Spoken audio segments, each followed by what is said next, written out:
Alors, Patricia Delahaye, bonjour. Bonjour Nous sommes Dominique. au 10e Festival Sans Nom à Mulhouse, après une journée riche en rencontres et en dédicaces. Et vous présentez votre premier polar, La Faussaire, alors que, par ailleurs, vous avez déjà écrit beaucoup d'autres livres dans J'ai d'autres écrit domaines. une vingtaine de livres sur les relations humaines. Alors j'interviewais beaucoup de gens. Je partais d'une question, par exemple, comment guérir du mal d'amour, et j'interviewais le plus de gens possible. Et quand on commençait à me répéter la même chose, j'arrêtais. Et ensuite, je faisais une synthèse.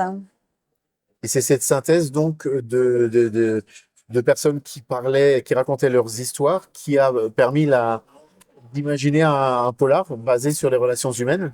Bah, c'est-à-dire que je rêvais depuis toujours d'écrire des histoires. Et puis un jour, j'ai rencontré un fait divers qui vraiment m'a parlé, puisque c'était une histoire de manipulation, de chagrin d'amour, d'aveuglement amoureux, enfin tous les thèmes qui me passionnent.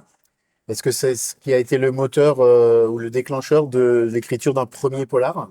Alors, le déclencheur, c'est qu'une de mes amies a été quittée par un mari parfait, et c'est une histoire de mari parfait qui devient un criminel. Alors, si je dévoile un peu l'intrigue, c'est parce qu'on le sait dès le début, mais ce qui m'intéressait, en fait, c'était la banlieue du crime, c'est-à-dire qu'est-ce qui s'est passé avant pour qu'il en arrive à ce point-là, et après, qu'est-ce qu'il va penser lui-même. Donc, mon histoire s'étale en fait sur 20 ans, avant le crime, pendant le crime et après le crime.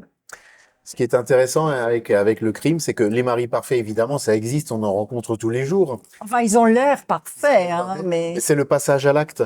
Parce que oui. c'est là où, malgré les difficultés de la vie, bah, tout le monde ne passe pas à l'acte. Alors, vous voulez dire que tout le monde en a envie?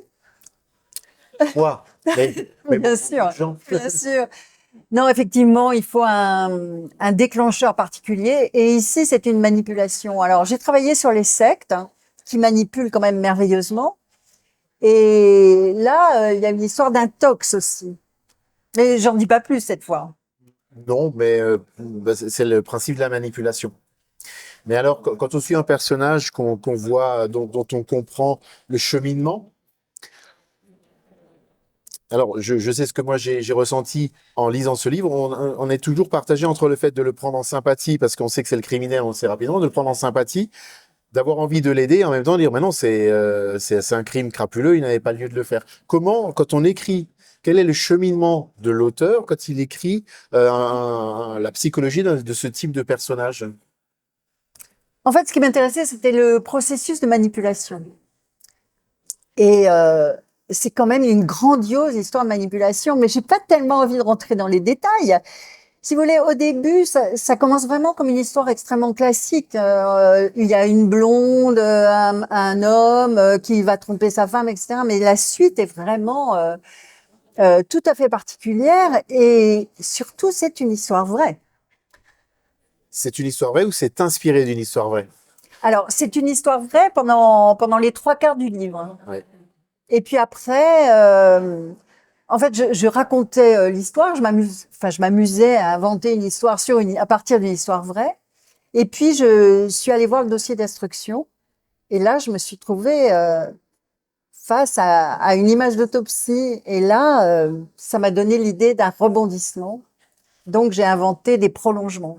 Et l'histoire se déroule entre les deux Coupes du Monde de football, hein, 1900, où la France a gagné, pardon, Eh ben oui. 1998, 2018, parce que la France a complètement changé. On s'est informatisé, dématérialisé, mais les relations amoureuses ont changé, les relations professionnelles ont changé. Tout a changé, en fait. Est-ce que c'est plutôt une histoire d'amour ou est-ce que c'est plutôt un polar ou un polar d'amour? Mais quand même, comment va se terminer une histoire d'amour? Toute histoire d'amour est presque un polar quand elle est tragique. Non, comment dire? C'est une histoire de passion. C'est pas une histoire d'amour, c'est une Une histoire de sorte de passion, passion tout à fait. amoureuse. Et la passion amoureuse, c'est quelque chose de, quand c'est aussi fort, quand c'est aussi puissant, c'est qu'il y a bien d'autres sentiments que l'amour qui se mêlent à cette histoire-là. Il y a de la colère, il y a de la peur, il y a de la haine. voyez, la passion, c'est fait de toutes ces émotions-là. Donc, il y a toujours quelque chose qui va pas dans la passion. Il y a toujours un manque, il y a toujours... Enfin là, vous vous adressez plutôt à la psy qu'à la romancière. Tout à fait, mais c'est ce qui permet de créer aussi la justesse des personnages. Parce que ce sont des personnages qui sont fouillés avec une psychologie, justement, qui est liée peut-être à votre expérience et à votre connaissance des relations humaines. Alors, j'espère bien que mon expérience est pour quelque chose dans la réussite de ce roman. En fait, je travaille beaucoup les personnages. C'est pour ça que je mets très longtemps à écrire un livre, contrairement à d'autres que je jalouse terriblement. Parce que je peux vous décrire là, mais je vous connais pas. Et il va me falloir du temps pour savoir comment vous bougez, comment vous réagissez, quelles sont vos émotions, votre personnalité, etc. Pour les personnages, c'est pareil. Il faut que je vive longtemps avec eux pour les connaître vraiment très bien et qu'ils soient tout à fait incarnés dans mon esprit. J'oserais une petite pique. Est-ce que la blonde magnifique, c'est pas un peu cliché pour séduire l'homme vulnérable? La blonde magnifique est cliché, mais c'est elle qui se rend cliché pour séduire. Est-ce que tous les hommes ne sont pas séduits par une blonde magnifique, pulpeuse, Le fait vivante, rieuse, ça fait, etc. le fait qu'elle, elle joue avec le cliché, parce qu'elle sait que ça peut s'adresser à certains. Avec les Tout à fait. clichés, c'est pas mal. Mais l'homme qui tombe dans les filets, dans ces filets, à la limite, on se dit, mais en fait, c'est un bleu, c'est un débutant, il s'est fait avoir. Mais bien sûr que c'est un bleu. Et c'est ça que j'ai adoré, c'est que c'est un médecin vraiment extrêmement... J'ai adoré, vous voyez ce que j'ai dit? Ouais. C'est que c'est un médecin vraiment très, très performant dans son métier, qui connaît vraiment très, très bien le corps humain, les vies humaines, et qui pourtant, sexuellement et amoureusement, est un bleu. Il n'a aucune expérience, au point qu'il a un copain qui lui donne des cours de d'amour. De relation. Oui, tout à fait. D'amour, de presque de sexualité. Oui.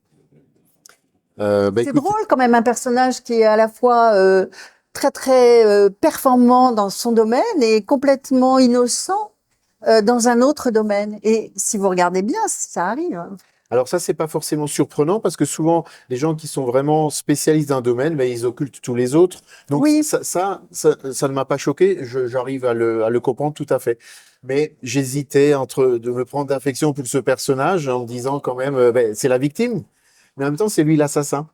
voilà. Et justement, au moment du procès, puisque un procès est toujours contradictoire, il y a celui qui dit mais mon client est une victime, et puis il y a le procureur qui dit mais écoutez, franchement, mais alors je vous dis pas la suite là. En tout cas, je veux pas dire que c'est une belle histoire. Si, c'est une histoire qui est bien racontée. C'est une histoire qui est prenante parce qu'on a envie de connaître la suite. Et je l'ai lu très vite parce que effectivement, on est très vite happé par l'histoire, par le personnage qu'on a envie d'aider en disant non, n'y va pas, n'y va pas. Et on voit le drame arriver et il y a ce sentiment, bon, est-ce que je me prends de sympathie pour lui ou pas? En tout cas, ça se lit vite parce qu'on a envie de savoir la fin, parce qu'on se doute bien qu'il y a un rebondissement, on se doute bien qu'il y a des éclaircissements et qu'il y a des clés. Et c'est ce qui le rend absolument passionnant. Merci, C'est un beau roman, premier polar, donc Patricia Delahaye, La Faussaire. Merci beaucoup. merci à vous.